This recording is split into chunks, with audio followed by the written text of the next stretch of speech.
Okay, what's going on, you guys? Welcome back to another episode of the Fortnite Mythbusters. In today's episode, we have a whole ton of awesome myths that you guys suggested on the last episode. So, just like always, if you do have a myth you would like me to test in the next or future episodes of the Fortnite Mythbusters, make sure to go down in the comments and drop a comment of that myth for a pretty good chance to be featured. As well, if you are new around here and you want to help us on the road to 1.1 million subscribers, make sure to subscribe and turn on those post notifications to never miss another Fortnite Mythbusters episode. As well, if you do enjoy today's video, feel free to consider leaving a like. Let's see if we can smash 14,982 likes on today's episode. That would be insane. But without further ado, let's get right on in to today's video. Kicking things off, jumping into the first myth, which is a highly requested myth. This myth is, how many walls does Iron Man's Unibeam go through? So this myth was actually, pretty simple to do. The only difficult part was actually, getting the Unibeam. I swear, Iron Man kills me almost every single game I go to. He literally just like one taps me. But after I already got the Unibeam in my inventory, I then got a little bit of materials and found an open area where I put about 7 to 8 walls in a row,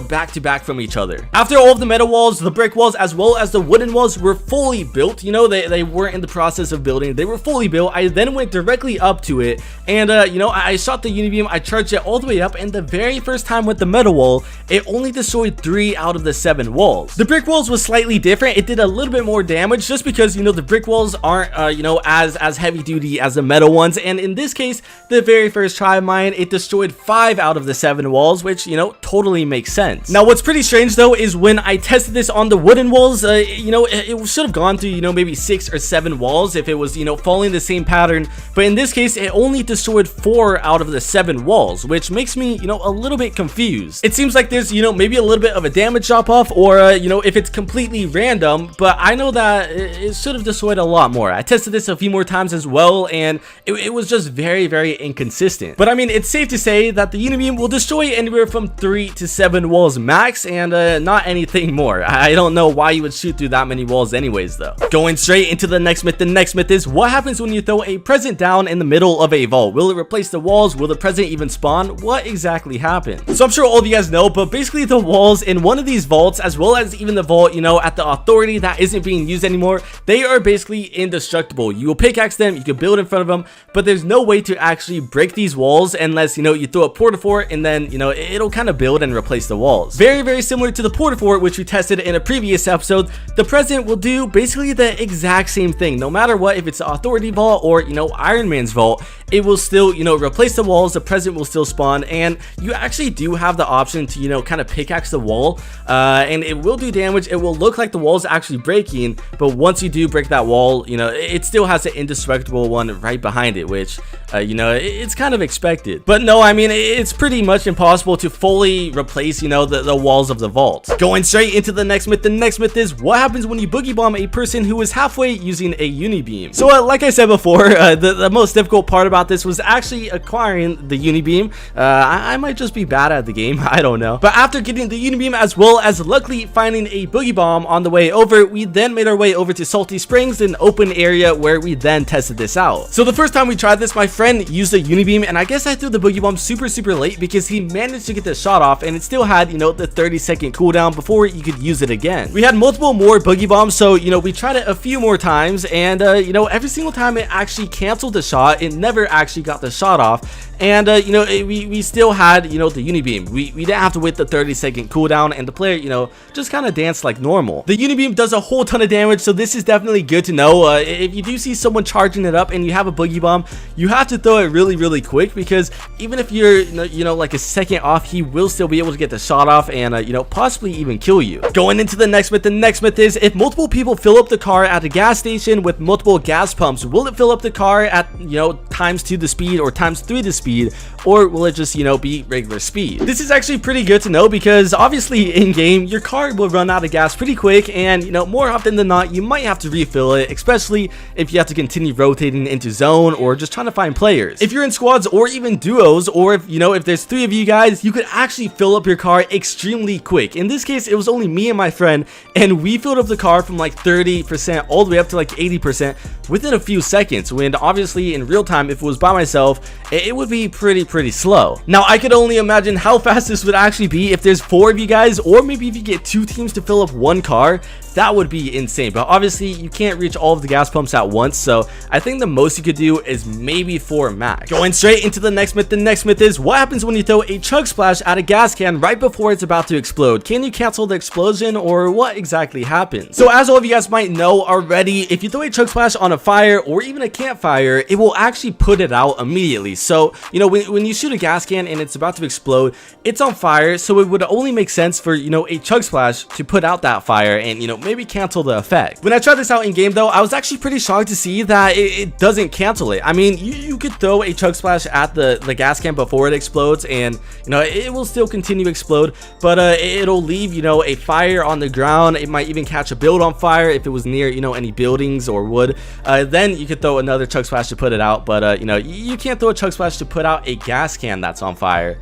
You just kind of have to let it explode. Going straight into the next myth is what happens when a car crashes with a passenger while he's out of the window, you know, hanging out of the window shooting. Will the passenger take damage because, you know, the car literally rolls over him, or will he, you know, not take damage? What exactly happens? So if you haven't experienced this already in game, basically the cars could flip and it looks pretty cool. I think even there was a trailer where a car flipped with a player hanging out of a window, so it would only make sense for, you know, the player to take a little bit of damage. But when I tried this out in game, surprisingly, it was actually very difficult to get the car to actually flip over. But in this case, my teammate or me, you know, we didn't take any damage. Even if the car literally landed directly on the side, you would think a car like smashing you like that would at least do a little bit of damage.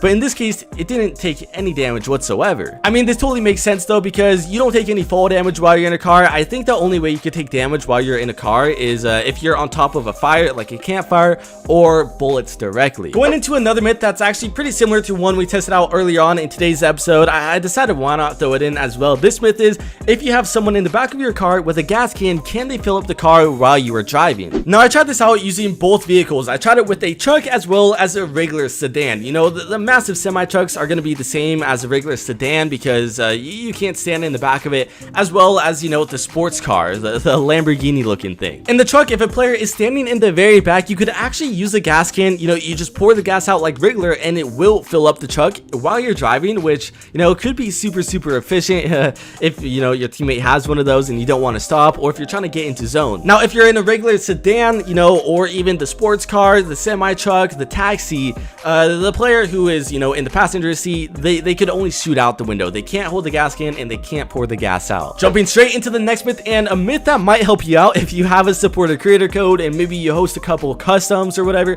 This myth is, if you block someone, can they still enter your private customs game? So I'm gonna get this myth over with because I know a lot of you guys don't actually you know, have a supporter creator code. But anyways, when I tried this out, I basically blocked my friend. He then was on my block list. I then gave him the supporter creator, you know, the custom matchmaking code. He used it. He was still able to get into my game, and it's actually pretty unfortunate because there's a whole ton of people who grief these customs games, and it would be sick if, you know, you could prevent some of them from joining, because nobody really likes to play with someone, you know, who griefs all of the fun. Going into the next myth, and surprisingly another gas can myth. This myth is, what happens when you throw a gas can on top of a fire trap? Will it light the gas can on fire? Will it explode? What exactly happens? So when I tried this out, my friend basically placed down the fire trap using a wooden floor, and we didn't realize that the floor was actually going to light on fire. So I then had to throw the gas can on top of it very quickly. I then baited the trap with the gas can on top of it, where, you know, it didn't catch on fire. The gas can was just chilling, and then the floor eventually broke, and the gas can was still there, which was kind of unfortunate. Going into the last and final myth. This myth is, how many floors does Thors Hammer go through? Now, I'm sure all of you guys have used Thors Hammer, you know, mythical weapon that you get from the Stark drops, and it's pretty overpowered, especially if it hits a player directly. A whole ton of you have always been curious, as well as myself, how many metal floors will this actually go through, and will it maybe go through everything? Because we know Shockwave will do like 25,000 damage. How much damage will this do? I first started off by making a floor from the very top of the sky limit all the way down to sea level, you know, next to you know, sweaty sands. I then, you know, summoned Thors Hammer, where at the very bottom it only summons at, you know, a certain height. I then tried it at the very tip top, where it still broke every single floor. Like, I was actually pretty surprised. So this is definitely good to know. Thors Hammer, there's no way getting out of it. It will destroy literally anything in its path. Anyways, that's gonna wrap it up for today's episode. I hope you have enjoyed. If you have, make sure to leave a like, and also subscribe to the channel if you are new. Turn on those post notifications to never miss another Fortnite Mythbusters episode, and I will see you guys next time.